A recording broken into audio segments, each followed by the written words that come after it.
mai 2025, ravi de vous retrouver à nouveau pour ce deuxième rendez-vous de l'actualité internationale sur Iroko Media Télévision.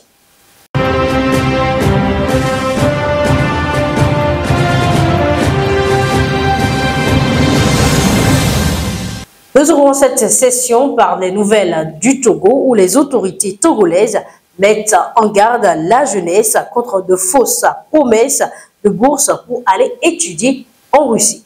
Le ministère des Affaires étrangères a été saisi de plusieurs cas de ressortissants togolais partis dans ce cadre et qui se sont retrouvés en Ukraine pour se battre aux côtés des forces russes.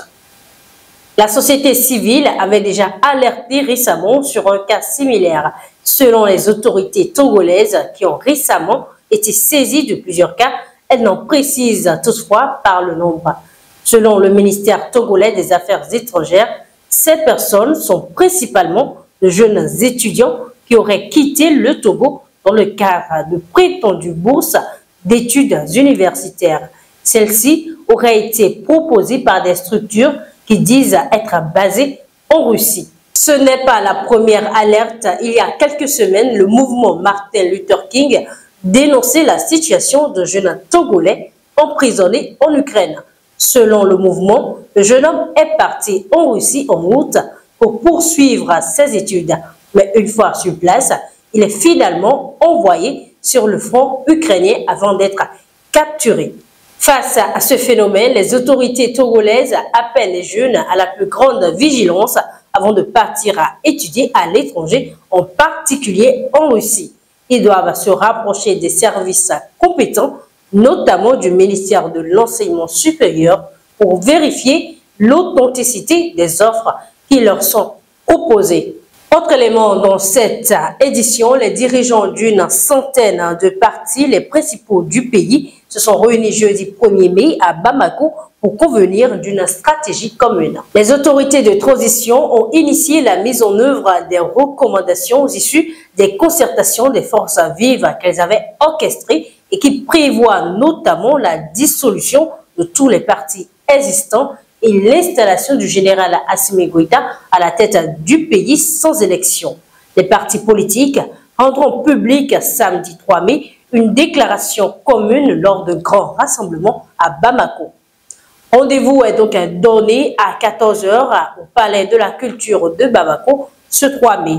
Les partis politiques invitent tous les Maliens à se joindre à eux pour défendre la démocratie et rejeter les conclusions des pseudo-consultations de ces forces vives qui n'en sont pas, selon les termes d'un chef de parti en première ligne dans la mobilisation. Les partis politiques dénoncent la participation lors de ces consultations de responsables administratifs de tout, particulièrement des gouverneurs de région.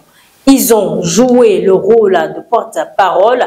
Des fonctionnaires ne devraient pas être utilisés pour inciter à violer la Constitution, estime cette même source.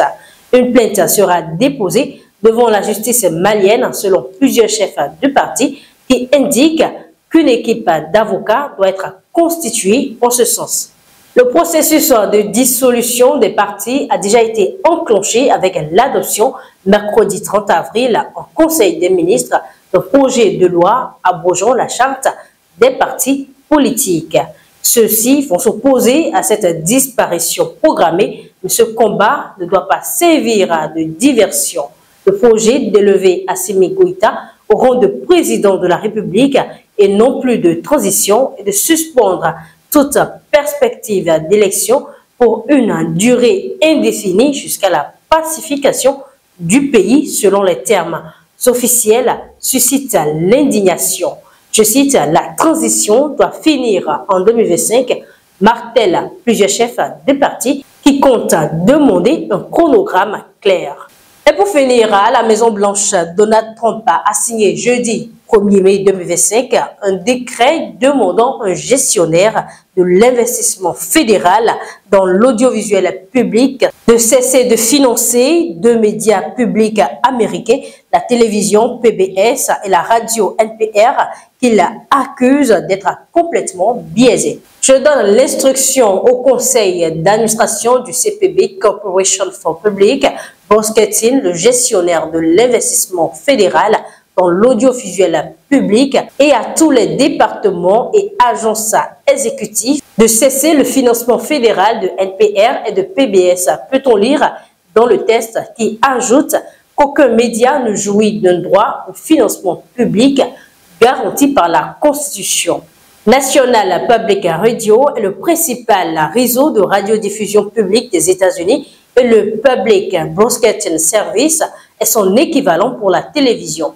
Le budget du CPB a déjà été approuvé par le Congrès jusqu'en 2027, ce qui fait planer un doute sur la portée effective du décret qui demande au conseil d'administration du CPB d'annuler le financement direct existant dans la mesure maximale autorisée par la loi et de refuser de fournir un financement futur des médias complètement biaisés selon Donald Trump, qui avait demandé fin mars au Congrès de mettre un terme au financement public de ces deux médias. Selon lui, NPR et PBS ont alimenté le militantisme et la propagande de gauche avec l'argent des contribuables, ce qui est tout à fait inapproprié et constitue une utilisation abusive de l'argent des contribuables, affirme la Maison-Blanche dans un communiqué séparé. Pour appuyer ces greffes, la Maison-Blanche assure par exemple que sur une période de 6 mois, l'émission PBS News Hour a utilisé le terme extrême droite 162 fois, mais extrême gauche seulement 6 fois. L'administration Trump critique notamment le traitement par NPR de sujets liés à la communauté LGBTQ+, à Black Lives Matter et aux initiatives de diversité, équité et inclusion. Ce sera tout pour cette journée. Merci de nous avoir suivis et agréable suite de soirée à tous.